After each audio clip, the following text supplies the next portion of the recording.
கர்த்தருடைய பரிசுத்த நாமத்திற்கு மகிமை உண்டாவதாக. இரத்தப்பழி என்ற தலைப்பிலே கண்ணீர் சிந்துதலும் இரத்தப்பழியிலே அடங்குகிறது. எனவே இந்த இரத்தப்பழி என்ற இந்த செய்தியிலே ஒரு இரண்டாவது பகுதியாக இதை நாம் தியானிக்கப் போகிறோம். கண்ணீர் சிந்த வைக்கிறவர்கள் அவர்களும் கண்ணீர் சிந்தக்கூடிய ஒரு நிலையை அவர்களுக்கு கர்த்தர் ஏற்படுத்தி கொடுப்பார். யார் எதை செய்தாலும் அதற்குரிய பலன் அவர்கள் தலையின் மேலே திரும்பும். இதை நாம் வேதத்தில் பல இடங்களிலே நாம் பார்க்கிறோம். இந்த செய்தியை தேவனாகிய கர்த்தருடைய கிருபையில கரங்களிலே கொடுக்கிறான். கர்த்தர் இதில் இருக்கிற சத்தியங்களை நமக்கு வெளிப்படுத்தி தந்து இரத்தப்பழிக்கு நீங்களாக்கி நம்மை நாம் ரட்சித்துக் கொள்ள அவர் தாமே உதவி செய்யும்படியாக ஜெபிக்கலாம். அன்பின் தெய்வமே, கர்த்தாவை நன்றியோடு ஸ்தோத்திரிக்கிறேன். இரத்தப்பழி என்று சொல்வது இந்த ஆத்துமாவுக்குள்ளே இறங்கி அது ஆத்துமாவையே கெடுக்கக்கூடியதாக இருக்கிறது. ஒரு தேசத்தை கெடுக்கக்கூடியதாக இருக்கிறது. ஒரு குடும்பத்தை, ஒரு ராஜ்யத்தையே கெடுக்கக்கூடியதாக இருக்கிறது. அவ்வளவு பெரிதான இரத்தப்பழியை எங்களுக்காக இன்னும் ஏன் பழி வாங்காமல் இருக்கிறீர் என்று ஆத்துமாக்கள் பலிபீடத்திற்கு பக்கத்தில் இருந்து கொண்டு இன்றைக்கும் உம்மை நோக்கி கதறிக்கொண்டிருக்கிறதை வெளிப்படுத்தின விசேஷத்திலே நாங்கள் காண்கிறோம். இவ்வளவு பயங்கரமான இரத்தப்பழி ரத்தம் சிந்துகிறதுல மாத்திரமல்ல, கண்ணீர் சிந்துகிறது, மனவேதனைப்படுகிறது, துக்கப்படுகிறது, ஆத்மாவிலே உடைந்து நொறுங்கி போகிறது, இதனாலே கூட வருகிறது என்று நாங்கள் வேதத்திலே இருந்து அறிந்து கொண்டோம். இன்னும் இதில் இருக்கிற ஆழமான சத்தியங்களை எங்களுக்கு வெளிப்படுத்தி தாரும். நாங்கள் இந்த இரத்தப்பழியிலே ஆளாகாதபடிக்கு எங்களுக்கு உதவி செய்யும்.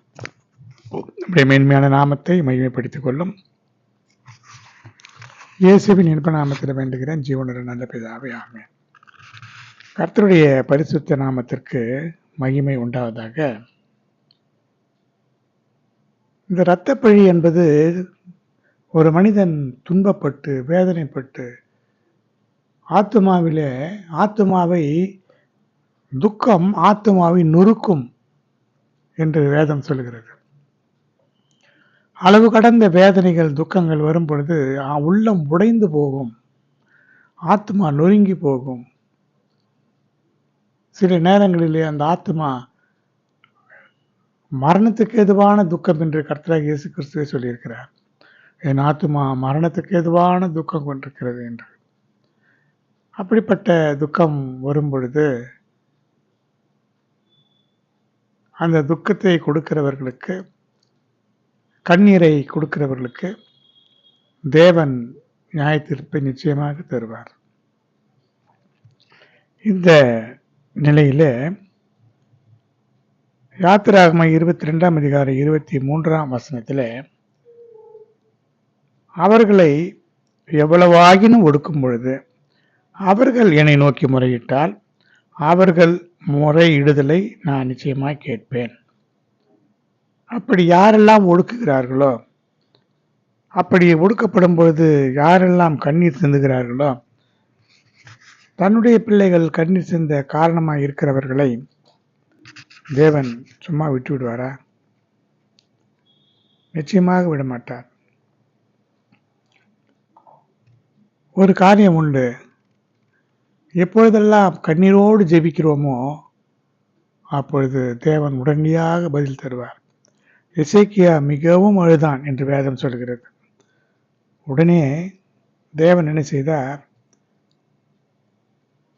ஏசாயா தீர்க்கதரிசி அந்த அரண்மனையை விட்டு வெளியே போவதற்கு முன்னதாக அவன் முற்றத்திலே போகும்பொழுதே உடனடியாக அவனிடத்தில், நீ போ, என் ஜனத்தின் அதிபதியை பார்த்து உன் கண்ணீரை கண்டேன், உன் விண்ணப்பத்தை கேட்டேன், உன் ஆயுசோடு 15 வருடங்களை கூட்டுவேன் என்று சொல்லி அனுப்புகிறார். அன்னாள் அழுதாள், குழந்தை இல்லையே என்று சொல்லி. இப்படி எத்தனையோ பேருக்கு அழுகிறவர்களை தேவன் உடனே வந்து அவர்களுக்கு உதவி செய்கிறார். ஒரு குழந்தை அழுதது, பிள்ளை அழுதது. பிள்ளையின் சத்தத்தை அது இருக்கிற இடத்திலே இருந்து தேவன் கேட்டார். பிள்ளை அழுதது வனாந்திரத்தில், தேவன் இருக்கிறது உன்னதங்களிலே. அங்கே கேட்கிறார். கேட்டு உடனடியாக கர்த்தருடைய தூதனானவரை அனுப்பி பதில் கொடுக்கிறார். இப்படி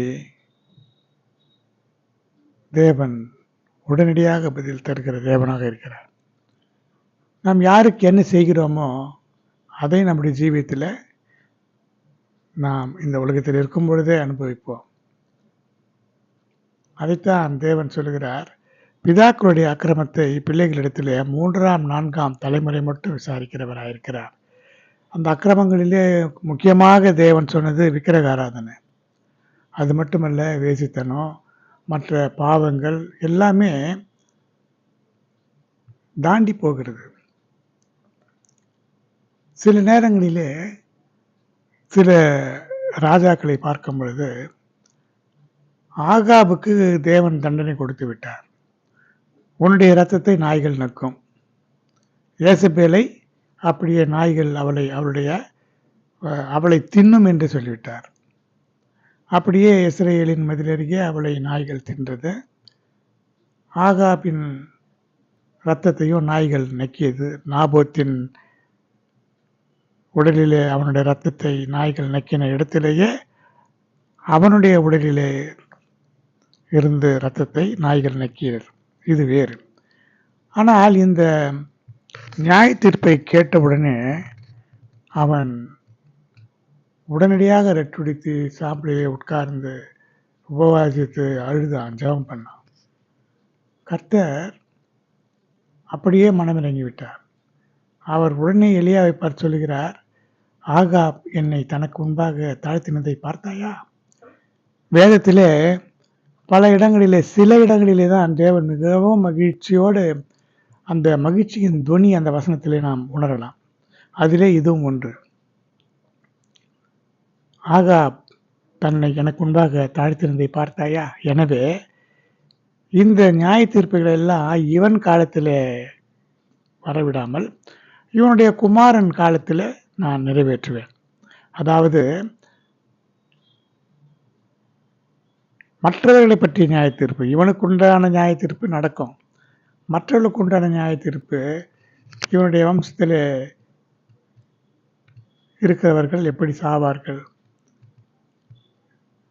என்று தேவன் சொன்னாரோ அந்த நியாய தீர்ப்பை அவனுடைய குமாரன் காலத்தில் நிறைவேற்றுவேன் என்று சொல்லியிருக்கிறார். அதாவது ஆகாவின் சந்ததியிலே பட்டணத்திலே சாகிறவனை நாய்களும் வெளியிலே சாகிறவனை ஆகாயத்து பறவைகளும் தின்னும் என்று 1 ராஜாக்கள் 21ஆம் அதிகாரம் 24ஆம் வசனத்தில் சொன்னார். இதை அவனுடைய ஆகாபுடைய சந்ததியிலே பிற்காலத்திலே தான் இதை நடத்துவேன் என்று சொன்னார். அதே போல் எசேக்கியாவின் காலத்தில் கூட எசேக்கியா ஒரு தவறு செய்தான். எசேக்கியாவுக்கு 15 ஆண்டுகள் கூட்டி தேவன் கொடுத்த போதிலும் அவனை பார்ப்பதற்காக பாபிலோனின் பிரதிநிதிகள் வந்த பொழுது தன்னுடைய பொக்கிஷ சாலை, ஆயுத சாலை எல்லாவற்றையும் அவன் காண்பித்த பொழுது தேவன் சொன்னார், நீ இதையெல்லாம் நீ காண்பித்து உன்னுடைய மனமேட்டிமை பெருமையை காட்டினதுனால இவையெல்லாம் அங்கே கொண்டு போகப்படும்.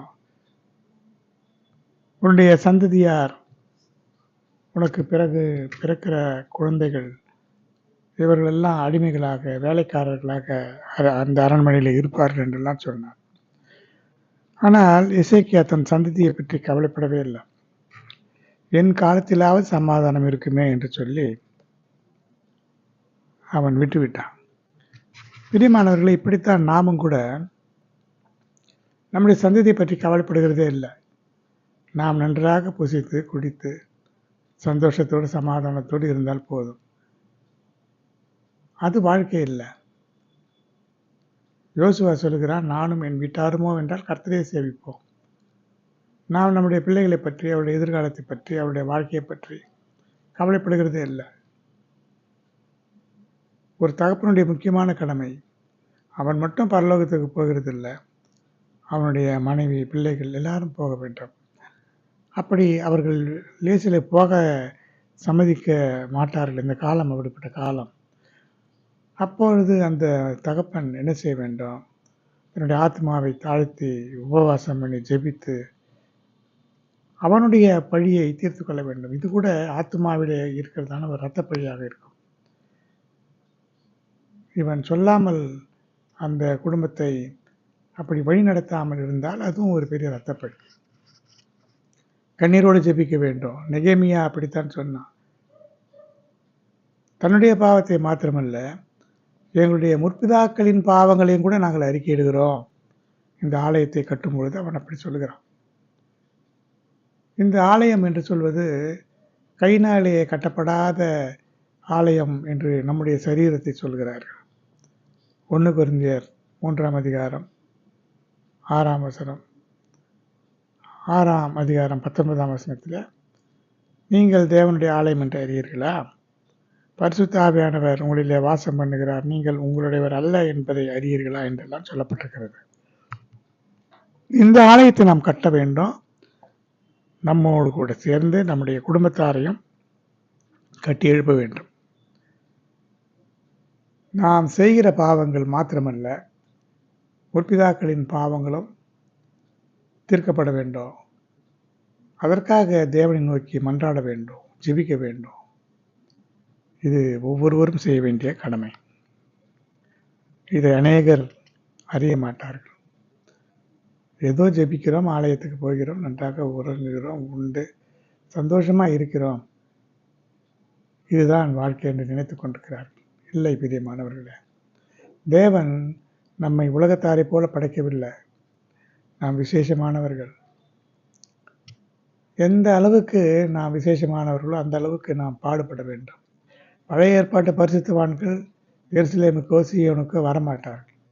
தாவீது, ஆபிரகாம் எல்லாம் எவ்வளவு விசுவாசம் உள்ளவர்களாக இருந்தார்கள். அவர்கள் கூட எருசலேமுக்குள்ளே காலடி எடுத்து வைக்க மாட்டார்கள். அவர்களுக்கு புதிய பூமி தான்,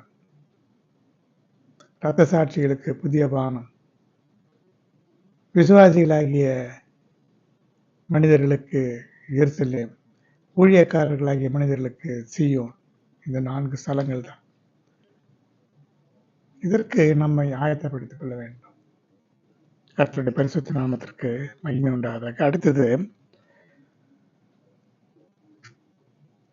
ஒரு அடகு வைத்துக் கொள்ளும் பொழுது அந்த காலத்திலே அதற்கு ஈடாக ஏதாவது ஒரு பொருளை வாங்கி கொண்டு அடகு கொடுக்கிற பழக்கம் இருந்தது. இதை பற்றி யாத்திராகமம் 22ஆம் அதிகாரம் 27ஆம் வசனம் சொல்கிறது, அவன் போர்வை அதுதானே, அதுவே அவன் தன் உடம்பை மூடிக்கொள்கிற வஸ்திரம், வேறு எதனாலே போர்த்து படுத்துக் கொள்வான்? அவன் என்னை நோக்கி முறையிடும் பொழுது நான் அவனுக்கு செவி கொடுப்பேன், நான் இரக்கமுள்ளவராய் இருக்கிறேன். எனவே என்ன செய்ய வேண்டுமா?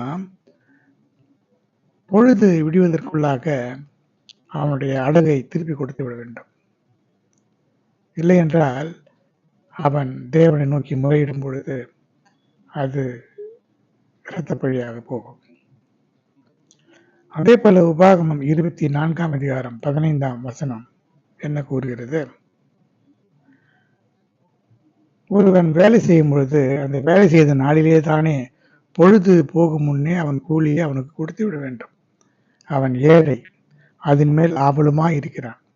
அதை கொடாவிட்டால் அவன் உன்னை குறித்து கர்த்தரை நோக்கி முறையிடுவான், அது உனக்கு பாவமாயிருக்கும் என்று சொல்லப்பட்டது. கூலியை அன்றன்றைக்கு கொடுத்து விட வேண்டும். ஏனென்றால் அவன் அதைத்தான் நம்பி இருக்கிறான். அந்த பணத்தை எடுத்துக்கொண்டு தான் அவன் போய் சாப்பாடு செய்ய வேண்டும், சாப்பிட வேண்டும், தன் குடும்பத்தை காக்க வேண்டும். இல்லாமல் போனால் அவன் தேவனை நோக்கி முறையிட்டால் அது பாவமாகி போய்விடும். இப்படியெல்லாம் சின்ன சின்ன காரியங்களாகத்தான் இருக்கிறது. ஆனால் அதுவே பெரிய சாபமாக நமக்கு மாறிவிடக்கூடும். அடுத்து, சத்துருவனுடைய கூக்குரல் நிமித்தமோ துன்மார்க்கர் செய்யும் இடுக்கத்தின் நிமித்தமோ என் தியானத்தில் முறையிடுகிறேன் என்று சங்கீதம் 55ஆம் அதிகாரம் 2ஆம் வசனம் கூறுகிறது. எத்தனையோ பேர் நமக்கு சத்துருக்களாக அவர்கள் நமக்கு விரோதமாக கூக்குரல் இடுகிறார்கள். துன்மார்க்கர் பலவிதமான இடுக்கங்களை நமக்கு செய்கிறார்கள். நாம் நம்முடைய தியானத்தில் தேவனை நோக்கி முறையிடும் பொழுது தேவன் அதை கேட்பார். தேவன் அதற்கு தகுந்த பதிலை அவர்களுக்கு தருவார். நமக்கு விரோதமாக கிரியை செய்கிறவர்கள், நம்மை நிந்திக்கிறவர்கள், தூஷிக்கிறவர்கள், நம்மை பகைக்கிறவர்கள் எல்லாருக்காகவும் ஜெபம் பண்ண வேண்டும் என்றுதான் தேவன் சொல்லியிருக்கிறார். ஆனாலும் கர்த்தர் அதெல்லாம் பார்த்து கொண்டு சும்மா இருக்க மாட்டார். யாருடைய கண்களிலே இருந்து கண்ணீர் வந்தாலும் தேவன் அந்த கண்ணீருக்கு காரணமானவர்களை சும்மா விட மாட்டார். தாவீது சொல்லுகிறான், என் துருத்தியை, என் கண்ணீரை உம்முடைய துருத்தியிலே வையும், அவைகள் உம்முடைய கணக்கில் அல்லவோ இருக்கிறது. ரா முழுதும் என் படுக்கையை கண்ணீரால் நினைக்கிறேன் என்று அவன் சொல்லுகிறான். இப்படி எத்தனையோ பேர் கண்ணீரும் கம்பளையுமாய் வாழ்ந்து கொண்டிருக்கிறார்கள். குறிப்பாக சகோதரிகள், அவர்கள் குடும்பங்களிலே கணவனின் மூலமாக, கணவனின் பெற்றோரின் மூலமாக, ஏன் பிள்ளைகளின் மூலமாக, எல்லார் மூலமாகவும் பலவிதமான உபத்திரவங்கள், பாடுகள் வரும் பொழுது அந்த பெண்கள் பாவம், பலவீனமான பாத்திரம், என்ன செய்வார்கள்? புலம்பி அழத்தான் செய்வார்கள், வேதனைப்படுவார்கள், தேவனை நோக்கி முறையிடுவார்கள். அந்த கண்ணீருக்கெல்லாம் நிச்சயம் பதில் அவர்கள் சொல்லித்தான் தீர வேண்டும். முகாந்திரம் இல்லாமல் அந்த ஆத்மாவை துன்பப்படுத்தினார். காரணத்தோடு செய்தால் அது வேறு. முகாந்திரம் இல்லாமல் சில குடும்பங்களில் சில பெண்களை துன்பப்படுத்துகிறார். அந்த பெண்களுடைய கண்ணீர் சும்மா விடாது. பல குடும்பங்களிலே பல குறைபாடுகள் உண்டு. சிலருக்கு குழந்தைகள் இல்லை. குழந்தை இல்லாததற்கு அவர்கள் என்ன செய்ய முடியும்? அது அவர்கள் செய்த தவறல்ல. ஒருவேளை அவருடைய சரீரத்தில் குறைபாடு இருக்கலாம். ஆனால் ஆணுக்கு குறைபாடு இருந்தாலும் பெண்களைத்தான் குறை சொல்வார்கள். ஒருவேளை எந்த குறையுமே இல்லை என்றாலும் கர்த்தர் கர்ப்பத்தை அடைத்திருக்கிறார், கர்த்தர் மேலே சொல்வார்கள். கர்த்தர் அடைக்கவில்லை, அதற்கு ஏதாவது ஒரு காரணம் இருக்கும். அன்னாளுடைய கர்ப்பம் அடைக்கப்பட்டிருந்தது, அதற்கு ஒரு காரணம் இருந்தது. சாராளுடைய கர்ப்பம் அடைக்கப்பட்டிருந்தது, அதற்கும் ஒரு காரணம் இருந்தது. இப்படி முற்பிதாக்களுடைய பாவம் சாபமாக இருந்தால் அதனாலே கூட குழந்தை பிறக்காமல் இருக்கும். தேவனை நோக்கி முறையிடுவோமாக, தேவனை நோக்கி கெஞ்சுவோமாக. அவருக்கு சித்தமானது அவருடைய கையினாலே வாய்க்கும். கர்த்தருடைய பரிசுத்த நாமத்திற்கு மகிமை உண்டாவதாக. அடுத்து சங்கீதம் 15ஆம் அதிகாரம் 1 முதல் 3 வரை இருக்கிற வசனங்களில் ஒரு முக்கியமான செய்தி சொல்லப்பட்டிருக்கிறது. கர்த்தாவே, யார் உம்முடைய கூடாரத்தில் தங்குவான்? யார் உம்முடைய பரிசுத்த பருவத்திலே வாசம் பண்ணுவான்? உத்தமனாய் நடந்து நீதியை நடப்பித்து மனதார சத்தியத்தை பேசுகிறவன் தானே. சரி, அடுத்து இது பரிசுத்த பர்வதம் என்று சொல்லும்போது இது எருசலேமை பற்றி, சீயோனை பற்றிய ஒரு செய்தியாக இருக்கிறது. உத்தமமாய் நடக்க வேண்டும், நீதியை நடப்பிக்க வேண்டும், மனதார சத்தியத்தை உண்மையை பேச வேண்டும். சரி, குறிப்பாக ஒரு முக்கியமான ஒரு செய்தி சொல்லப்பட்டிருக்கிறது. அவன் தன் நாவினால் புறங்கூறாமலும் தன் தோழனுக்கு தீங்கு செய்யாமலும் தன் அயலான் மேல் சொல்லப்படும் நிந்தையான பேச்சை எடுக்காமலும் இருக்கிறான். இதுதான் முக்கியமானது. நாவினாலே மற்றவர்களை பற்றி புறங்கூறும்போதோ, அப்படி புறங்கூறி அதனாலே தோழனுக்கு தீங்கு செய்யும் பொழுது தன்னுடைய அயலான் மேலே சொல்லப்படுகிற நிந்தையான பேச்சை கேட்கவும் கூடாது, பேசவும் கூடாது. சிலர் என்ன செய்வார்கள்? மற்றவர்களை பற்றி என்ன செய்தி இருக்கிறதோ அதையே நினைத்து அதையே பேசி கொண்டிருப்பார்கள். அதை பலருக்கு சொல்லி சொல்லி சொல்லி அதிலே ஒரு பெரிய சந்தோஷம். மற்றவருடைய வாசனையை, மற்றவருடைய பெயரை கெடுப்பது. இவர்கள் பரலோகத்துக்குள்ளே போக முடியாது. ஏன் தெரியுமா? அவர்கள் இந்த மனிதனுடைய வாசனையை கெடுத்ததுனால, அவனுடைய இருதயத்திலே வாதையை கொடுத்ததுனால, அவனுடைய கண்ணீருக்கு காரணமாக இருந்ததுனால அந்த இரத்தப்பழி இவர்களை பின்தொடரும். அது அவர்களை மாத்திரமல்ல, அவருடைய பிள்ளைகளையும் பிள்ளைகளின் பிள்ளைகளையும் தொடர்ந்து வரும். யார் எப்படி போனால் நமக்கு என்ன?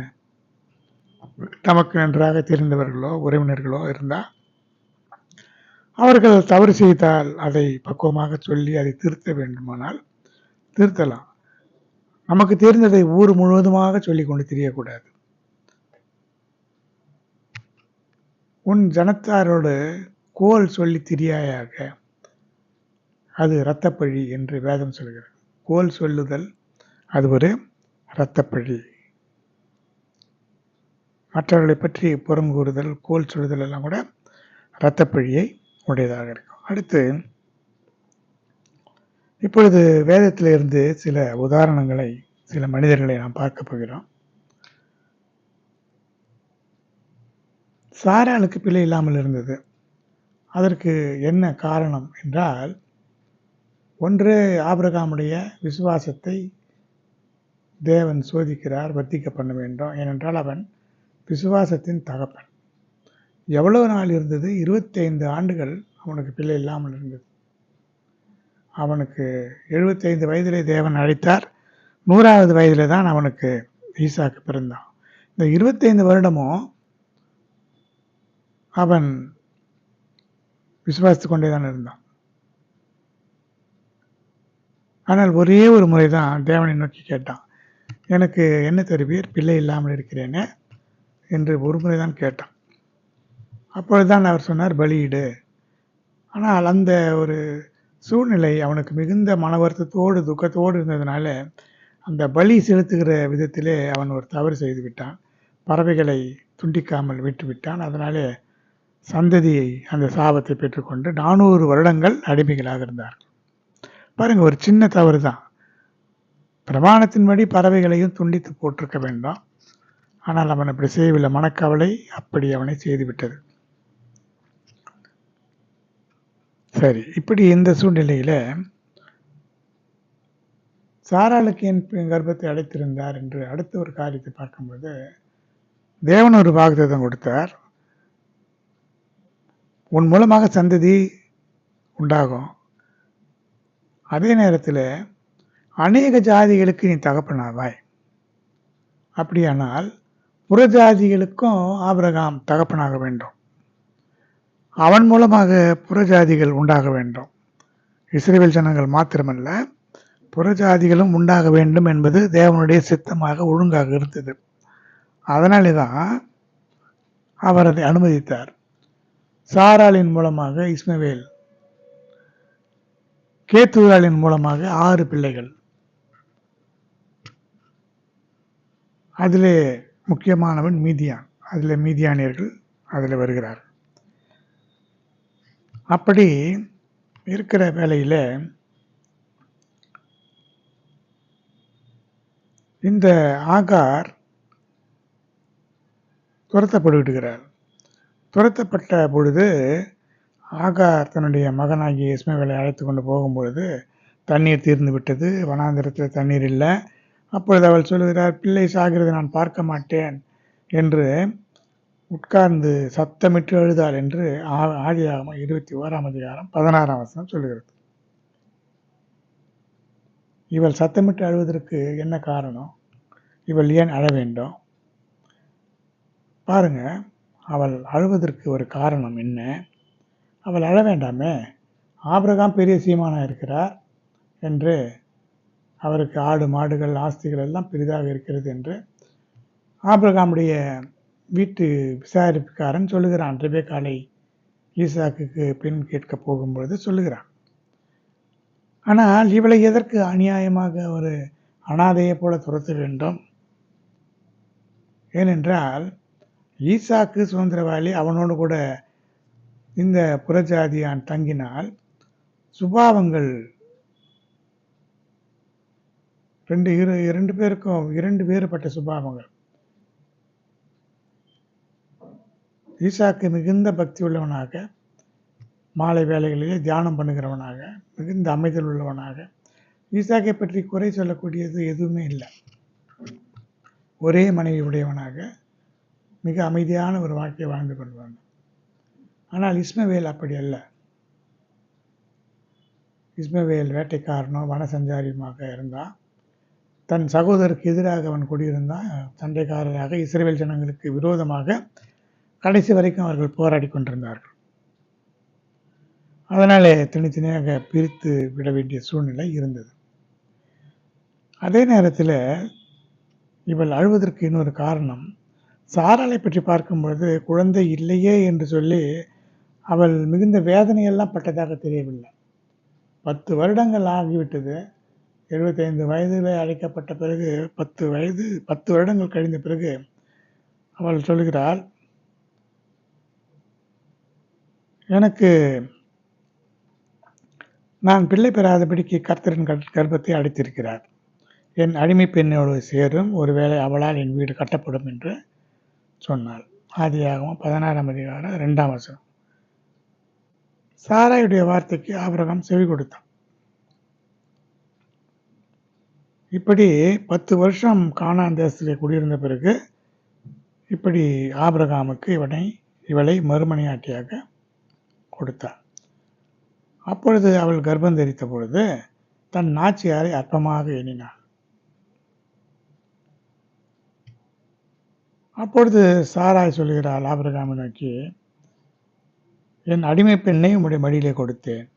அவள் தான் கர்ப்பவதியானதை கண்டு என்னை அற்பமாக எண்ணுகிறாள். கர்த்தர் எனக்கும் உமக்கும் நடுநின்று நியாயம் தீர்ப்பாராக என்று ஆதியாகமம் 16ஆம் அதிகாரம் 5ஆம் வசனம் கூறுகிறது.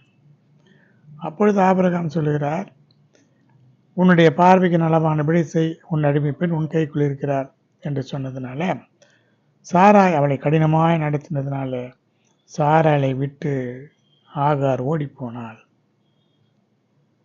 அப்பொழுது கர்த்தருடைய தூதரானவர் அவளை வனாந்தரத்திலே கண்டு, நீ உன் நாச்சியார் அண்டைக்கு திரும்பி போய் அவள் கையின் கீழ் அடங்கியிரு என்று சொல்கிறார்.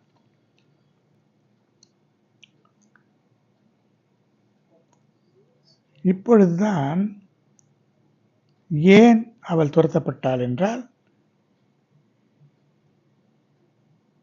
ஈசாக்கு பிறந்த பொழுது ஒரு பெரிய விருந்து பண்ணினான் ஆபிரகாம்.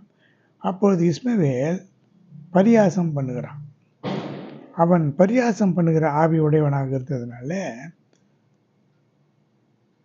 சாராளுக்கு கோபம் வந்துவிட்டது. இவளையும் இந்த அடிமை பெண்ணையும் துரத்திவிடும், என் மகனோடு இவன் சுதந்திரவாளியாக இருப்பதில்லை என்று சொல்லி இந்த பரியாசம் என்பது அவ்வளோ பெரிய ஒரு வேலையை செய்துவிட்டது.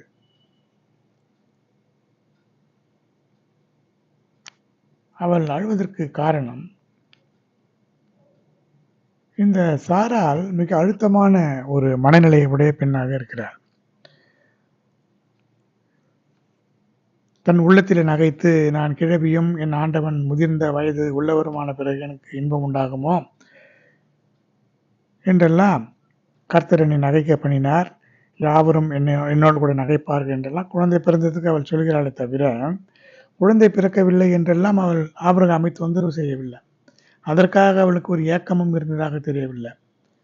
10 வருடங்கள் கழித்த பிறகு சொல்கிறார், கர்த்தரின் கர்ப்பத்தை அடைத்திருக்கிறார், இந்த பெண்ணை நீ திருமணம் செய்து கொள், மறுமணம் செய்து கொள், அதன் மூலமாக என் வீடு கட்டப்படட்டும் என்று சொல்கிறார். ஆனால் எப்பொழுது அவள் மிகுந்த வேதனை அடைகிறாள், அடிமை பெண் தன்னை அற்பமாக எண்ணி அவளை நிந்திக்கிறாள், அவமானப்படுத்துகிறாள். உனக்கு குழந்தை இல்லையே என்று பேசியிருக்கலாம். இந்த ஆகாருக்கு இந்த அழக்கூடிய சந்தர்ப்பம் எப்படி வந்தது என்றால், அது ஒரு இரத்தப்பழியாக இருக்கும். ஆபிரகாமுக்கு பெண் கொடுக்க எத்தனையோ பேர் இருக்கிறார்கள்.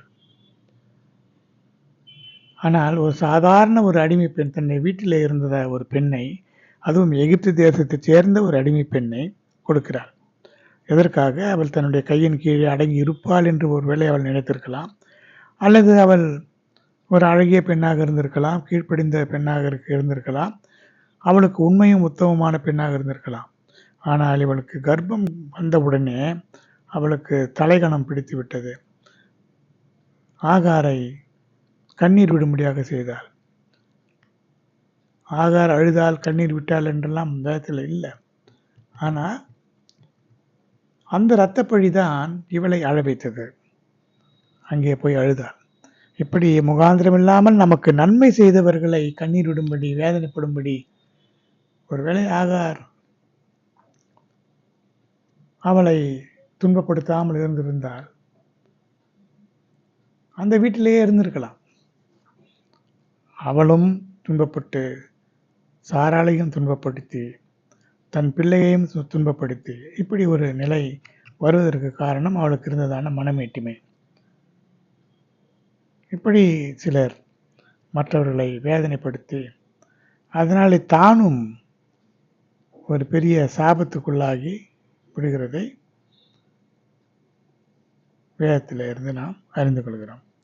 அடுத்து ஏசா தன்னுடைய சிரேஷ்ட பித்திர பாகத்தை இழந்து போனான். அது மட்டுமல்ல, அவனை ஆசீர்வதிக்க வேண்டும் என்று இருந்ததான நிலையில் அதையும் அவன் இழந்து போனான். யாக்கோபு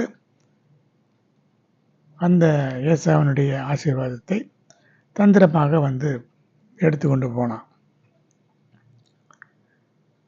அப்பொழுது ஈசாக்காகிய தன்னுடைய தகப்பனை நோக்கி ஏசா சொல்கிறான், என் தகப்பனை இந்த ஒரே ஆசீர்வாதம் மாத்திரமா நம்மிடத்தில் உண்டு, என்னையும் ஆசீர்வதியும் என்று சொல்லி ஏசா சத்தமிட்டு எழுதான். ஆதியாகமம் 27ஆம் அதிகாரம் 38ஆம் வசனம். இந்த ஆசீர்வாதத்துக்கு மாத்திரம் எப்படி அழுகிறான்.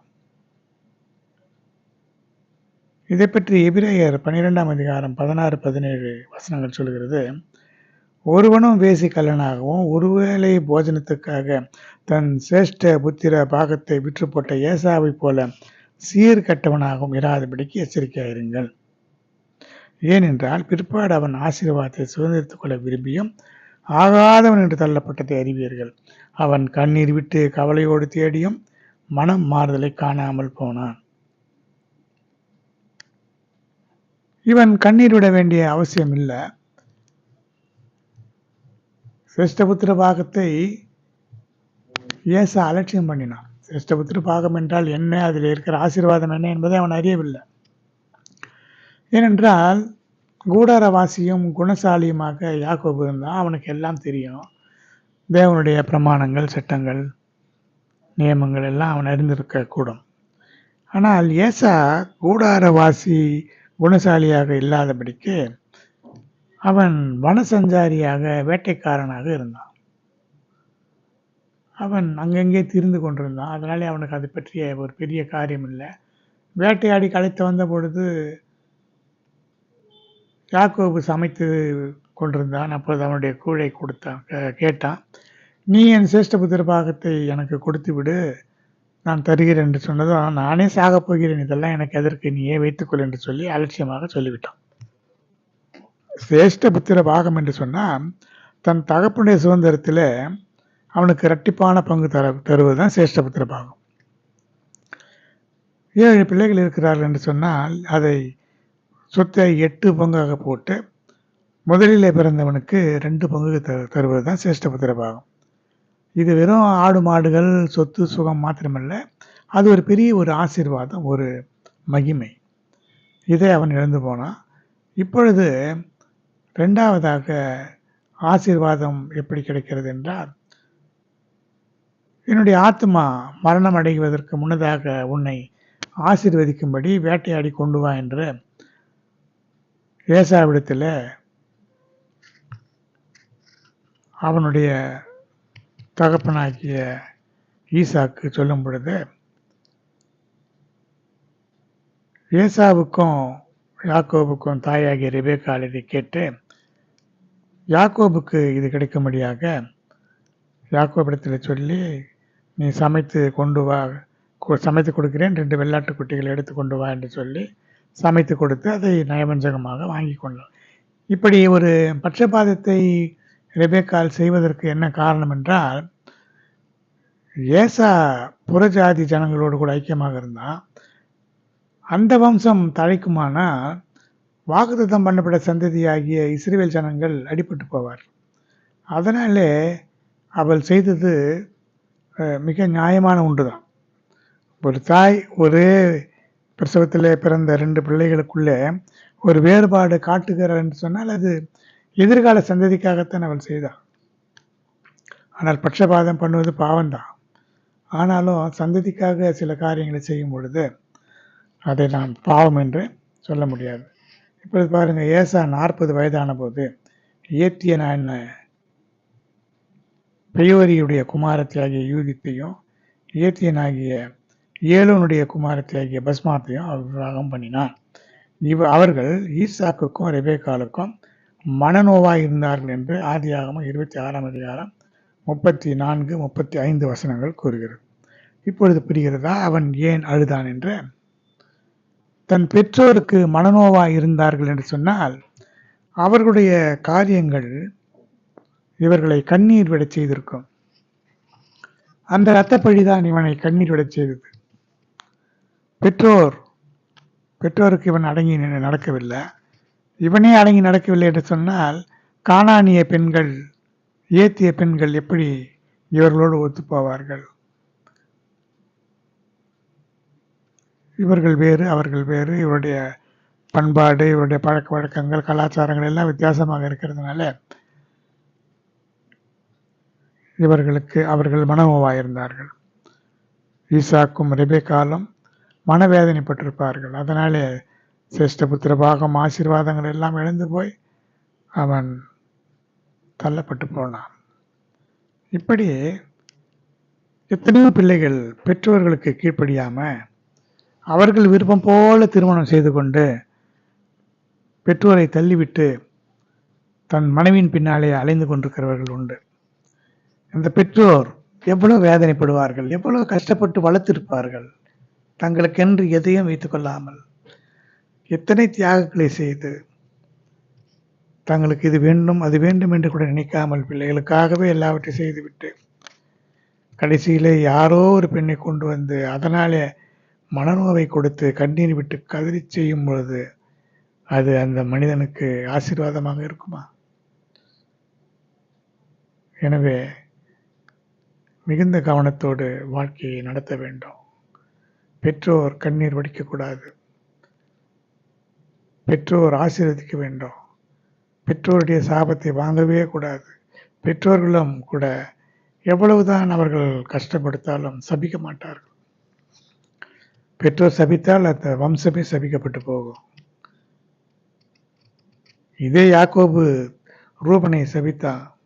அந்த ரூபானியர் என்ன செய்தார்கள்? அவர்கள் யோர்தானை கடந்து அந்த பக்கமே போகவில்லை. அவர்கள் யோர்தானுக்கு கரையிலேயே தங்கிவிட்டார்கள். அது மட்டுமல்ல, அந்த ரூபன் கோத்திரத்தார் மோசேக்கு விரோதமாக முறுமுறுத்த அந்த கூட்டத்தோடு கூட அவர்களும் இருந்தார்கள். ரூபனின் பிரிவினைகளால் உண்டான மனோ விசாரங்கள் மிகுதி என்று நியாயாதிபதிகள் கூறுகிறது. இப்படி சுதந்திரத்துக்கு புறம்பாக அவர்கள் நின்று போனார்கள். அதே போல நோவா சபித்த கானானியர் சபிக்கப்பட்டு போனார்கள். தயவுசெய்து பிள்ளைகள் என்ன தவறு செய்தாலும் மனவேதனைப்படாதீர்கள், கண்ணீர் விடாதீர்கள். அந்த கண்ணீர் அவர்களை வெகுவாக பாதித்துவிடும். மனம் நொந்து பேசிவிடாதீர்கள். மனம் நொந்து வாய் திறந்து எதுவும் சொல்லிவிடாதீர்கள். மனதிலே கூட நினைக்காதீர்கள். பிள்ளைகள் இருந்துவிட்டு போகட்டும், அவர்கள் அறியாமல் செய்கிறார்கள். நமக்கு என்ன வேண்டும்? எங்கே இருந்தாலும் அவர் நன்றாக இருந்தால் போதும். அந்த ஒரு மனநிலையில் இருப்பதுதான் நல்லது. கர்த்தருடைய பரிசுத்த நாமத்திற்கு மகிமை உண்டாவதாக. அடுத்ததாக பார்க்கும் பொழுது யோசேப்பினுடைய ஜீவியத்தில் பார்க்கும் பொழுது அவன் தன் ஒரு சொப்பனத்தை கண்டு சகோதரருக்கு அறிவித்தான். அதனாலே அவனை அதிகமாய் பகைத்தார்கள். ஏற்கனவே யாக்கோபு அவனை முதிர் வயதிலே பெற்றதினாலே அதிகமாக நேசித்தான். அதற்கே அவர்களுக்கு அவன் மேலே பொறாமை இருந்தது. பல வருண அங்கியை செய்து அணிவித்தான். அதிலே இன்னும் பொறாமை வந்தது. இப்பொழுது சொப்பனத்தை கண்டு சொல்லுகிறதுனால இன்னும் பகைத்தார்கள். இப்பொழுது வேறு ஒரு சொப்பனத்தை சொல்லுகிறான். ஆதியாகமம் 37ஆம் அதிகாரம் 7ல் இருந்து சொல்கிற வசனங்களை பார்க்கும்போது, நாம் வயலிலே அறுத்த அரிகளை கட்டி கொண்டிருந்தோம். என்னுடைய அரிக்கட்டு நிமிர்ந்திருந்தது, உங்களுடைய அரிக்கட்டுகள் என் அரிக்கட்டை சுற்றி வணங்கி நின்றது என்று சொன்னதும், எங்கள் மேல் துரைத்தனம் பண்ணுவாயா, எங்களை ஆளுவாயா என்று சொல்லி இன்னும் அதிகமாக பகைத்தார்கள். இதனாலே அவனை பகைத்து அவனை கொலை செய்ய வேண்டும் என்று நினைத்தார்கள். ஆனால் அவருடைய சகோதரனாகிய ரூபனும் அந்த யூதாவும் அப்படி வேண்டாம், அவனை கொலை செய்ய வேண்டாம், அவனை விற்றுவிடு அல்லது இந்த குழியிலே போட்டு தள்ளிவிடு என்று சொன்னார்கள். ஆனால் கடைசியிலே மீதியானியர் கையிலே 20 வெள்ளிக்காசுக்கு விற்று போட்டார்கள். காலம் போன பொழுது யோசேப்பு அந்த தேசத்துக்கே அதிபதியாக இருந்த பொழுது, யோசேப்பினுடைய சொப்பனத்தின்படி அவனுடைய சகோதரர் வந்து முகங்குப்புற தரையில் விழுந்து அவனை வணங்கினார்கள். அவர்கள் சகோதரர்கள் என்று பிற்காலத்திலே அவன் அறிந்து கொண்ட பொழுது தன் சகோதரர் யாவரையும் முத்தம் செய்து கட்டி கொண்டு அழுதான். தகப்பனார் இறந்த பிறகு அவர்கள் எங்களை மன்னிக்க வேண்டும், நாங்கள் தெரியாமல் தவறு செய்து விட்டோம் என்றெல்லாம் சொல்லி அனுப்பும் பொழுது யோசேப்பு மிகவும் அழுதான். ஆனால் நன்மை செய்து கூட அவ்வளவு தீமை செய்து கூட நன்மை செய்தான் யோசேப்பு. ஆனாலும் பயத்தின் மிகுதியினாலே தான் இவர்கள் புலம்பினார்கள். நான் அப்பொழுதே சொன்னேன், அவனுடைய இரத்தப்பழி இப்பொழுது நம்மை தொடர்கிறது என்றெல்லாம் அவருடைய சகோதரர்கள் புலம்பினார்கள். ரூபனும் ரூபனுடைய சகோதரனாகிய யூதாவும். ஆனால் மனம் வந்து நாம் இப்படி தவறு செய்தோமே என்றெல்லாம் சொல்லவில்லை. ஆனால் நம்முடைய சகோதரனுடைய இரத்தப்பழி இப்பொழுது நம்மிடத்தில் கேட்கப்படுகிறது என்றுதான் சொல்லி புலம்பினார்கள். இதுவும் ஒரு இரத்தப்பழி தான். அவனை கொண்டு போட வேண்டும் என்று நினைத்தார்கள். அவன் ஒரு 17 வயதுள்ள ஒரு இளைஞன். அவனை குழியிலே போட்டு கொண்டு விட வேண்டும் என்று சொல்லும் பொழுது அவன் எப்படி வேதனைப்பட்டிருப்பான், எப்படி அழுதிருப்பான், கண்ணீர் விட்டிருப்பான், சந்தோஷமாக இருந்திருப்பான். அல்லது அடிமையாக விற்கப்பட்ட பொழுது போகும்பொழுது சந்தோஷமாக மகிழ்ச்சியோடு போவானா? அழுது கொண்டுதான் போயிருப்பான். அந்த கண்ணீர் இவர்களை கஷ்டப்படுத்தி விட்டது. அதே யோசேப்பின் அந்த அரண்மனையில் அவனுக்கு முன்பாக முகங்குப்புற விழுந்து பணிந்து கொள்ளும்படியாக செய்தது. பிரியமானவர்களை, இப்படித்தான் நாமும் கூட சில வேளைகளில் நமக்கு விரோதமாக சிலர் எழும்புவார்கள். நாம் நல்லதுதான் செய்வோம், ஆனால் பகைப்பார்கள். ஒரு நாள் வரும். அப்படி ஒரு நாள் வரும் பொழுது என்ன நடக்கும்? நமக்கு விரோதமாக எழும்பினவர்கள் நம்மை தேடி வருவார்கள். கர்த்தர் அப்படி செய்வார். நாம் உண்மையும் உத்தமமாக இருந்தால் நிச்சயமாக கர்த்தர் நமக்கு விரோதமாக கிரியை செய்தவர்களை தாழ்த்துவார். ஒரு ராஜா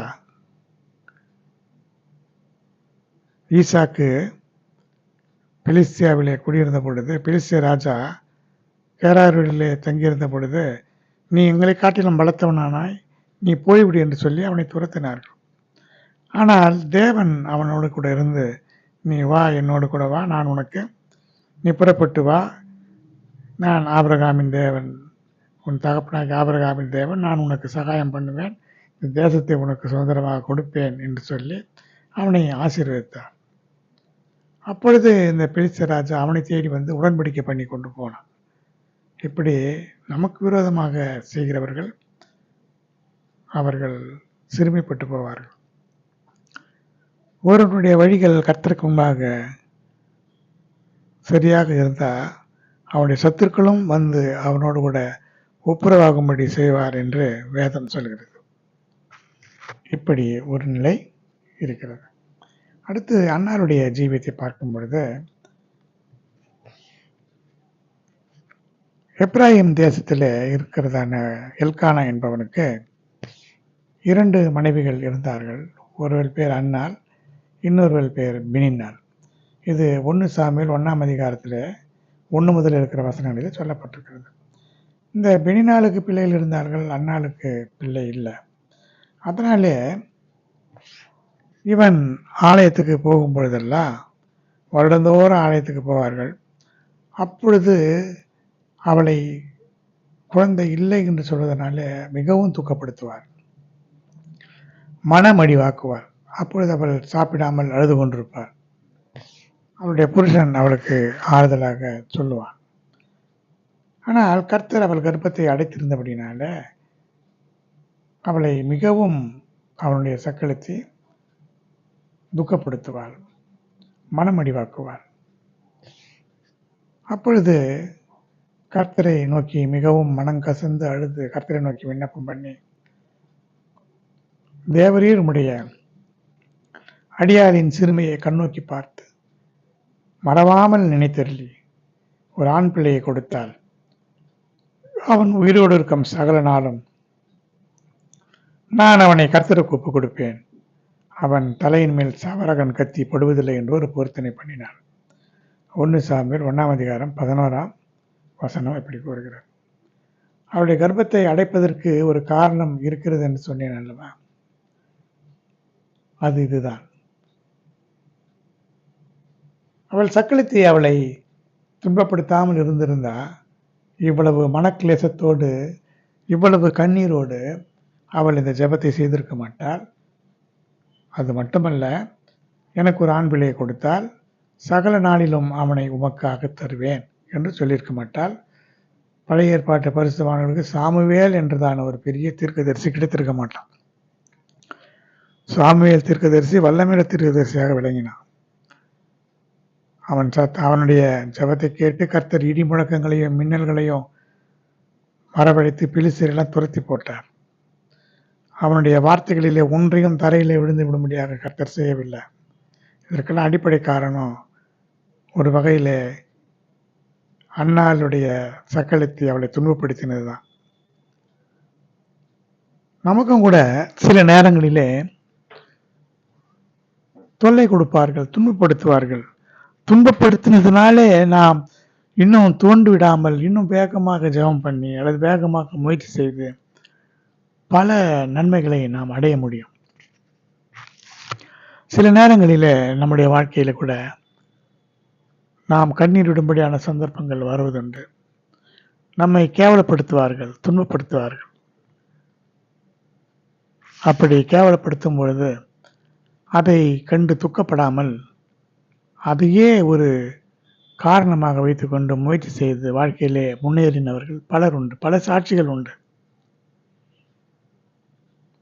ஒன்றுக்கும் உதவாமல் சாதாரணமாக இருந்த மனிதர்கள் இப்படிப்பட்ட தொல்லை கொடுக்கிறதான துன்பப்படுத்துகிறதான மனிதர்களால உயர்ந்தவர்கள் நிறைய பேர் உண்டு. அற்பமாக எண்ணி அற்பமாக பேசும் பொழுது கர்த்தர் அவர்களை உயர்த்துவார். இப்படி பல சாட்சிகள் உண்டு. கர்த்தருடைய பரிசுத்த நாமத்திற்கு மகிமை உண்டாதாக ஒரு சாட்சி உண்டு. ஒரு தேவனுடைய பிள்ளை, அவர் நேர்மையாக சாதாரணமாக ஒரு தாழ்மையாக நடக்கக்கூடிய ஒரு மனிதன். அவருடைய அலுவலகத்திலே கூட அவரை ஒரு குறிப்பிட்ட சூழ்நிலையில் அவரை தரக்குறைவாக நினைத்து பேசினார்கள். அது அவருடைய மனதை புண்படுத்தினதினாலே அவர் மேலும் படித்து அவர் பிஹெச்டி என்று சொல்லக்கூடிய டாக்டர் பட்டத்தை பெறுவதற்கு அந்த ஒரு சின்ன வார்த்தை காரணமாக இருந்தது. அதே போல அவர் பள்ளியிலே ஒரு ஆசிரியராக வேலை செய்து கொண்டிருந்தார். அவர் நேர்மையாக நடக்கிற மனிதன், யாரிடத்திலும் தேவையில்லாமல் எந்த காரியத்தை செய்து கொள்ள மாட்டார். ஆனால் இவருடைய நேர்மையின் நிமித்தம் அந்த தலைமையில் இருக்கிற அந்த பொறுப்பில் இருக்கிற ஆசிரியர் அவரை மிகவும் தொல்லை பண்ணுவார். ஆனால் அவரை ஒரு சிறந்த ஆசிரியர் என்று கூட அவர்கள் ஏற்றுக்கொள்வதில்லை.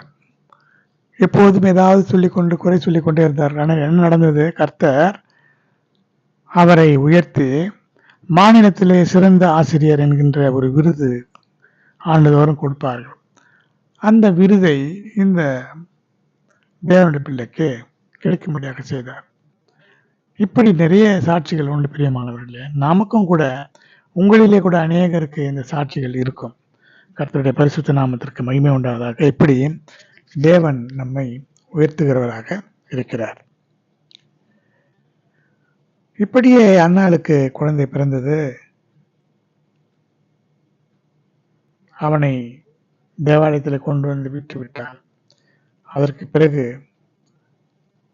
அன்னாளுக்கு ஒரு குழந்தையை தேவனுக்காக கொடுத்ததற்காக குழந்தையே இல்லாமல் இருந்த அவளுக்கு அதற்கு பிறகு 3 குமாரர் 2 குமாரத்திகள் பிறந்தார்கள். கர்த்தர் பாருங்க எப்படி செய்கிறார். அடுத்து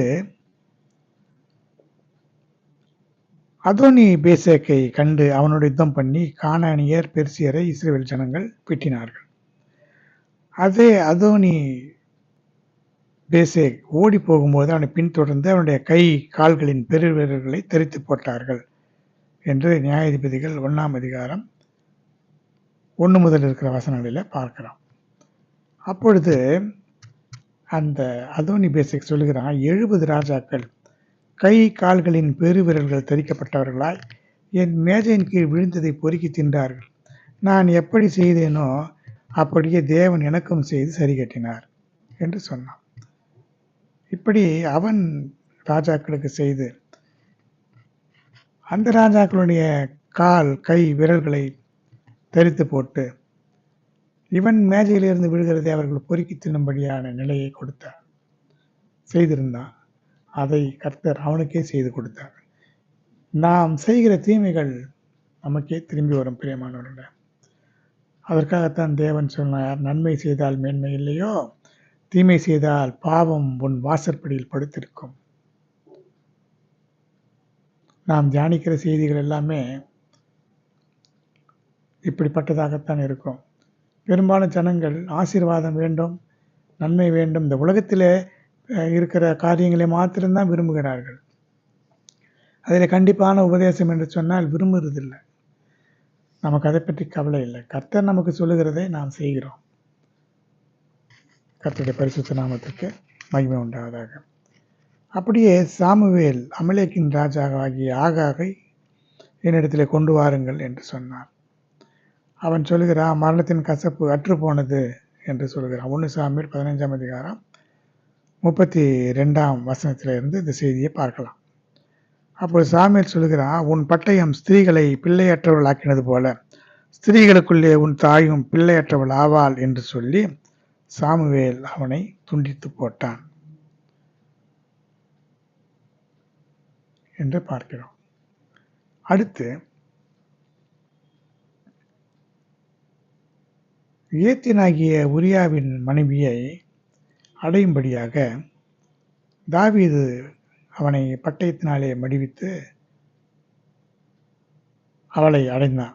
2 சாமுவேல் 12ஆம் அதிகாரம் 9 முதல் இருக்கிற வசனங்களில் இதை நாம் பார்க்கலாம். தேவன் சொல்கிறார், உன் வீட்டை விட்டு பட்டயம் விலகாதிருக்கும். நீ என்னை அசட்டை பண்ணி உரியாவின் மனைவியை உனக்கு மனைவியாக கொண்டதுனால அது மட்டுமல்ல, உன் வீட்டிலே பொல்லாப்பை எழும்ப பண்ணி உன் கண்கள் பார்க்க உன் ஸ்திரீகளை எடுத்து உனக்கு அடுத்தவனுக்கு கொடுப்பேன். அவன் இந்த சூரியனுடைய வெளிச்சத்தில் உன் ஸ்திரீகளோடு சயனிப்பான். நீ ஒளிப்பிடத்தில் செய்தாய், நானும் இந்த காரியத்தை இஸ்ரவேல் ஜனங்கள் எல்லாருக்கும் முன்பாக சூரியனுக்கு முன்பாக சேவிப்பேன் என்று சொன்னார். தாவீது செய்ததை அவனுடைய 10 மறுமனையாட்டிகளுக்கும் தாவீதுடைய குமாரனாகி அப்சலோம் செய்தான். இதுதான் நியாய தீர்ப்பு. தாவீது மறைவிடத்திலே செய்தான். ஆனால் அப்சலோம் என்ன செய்தான், ஒரு உப்பரிகையின் மேலே ஒரு கூடாரத்தை போட்டு எல்லா ஜனங்களுக்கு முன்னதாக இந்த 10 ஸ்திரீகளோடு அவன் சயனித்தான். இது ஏற்கனவே தேவன் சொன்னது. அந்த நியாய தீர்ப்பு அப்படியே நடந்தது. இந்த ஆரம்பம், இந்த பாவத்தினுடைய ஆரம்பம் என்னவென்று சொன்னால்,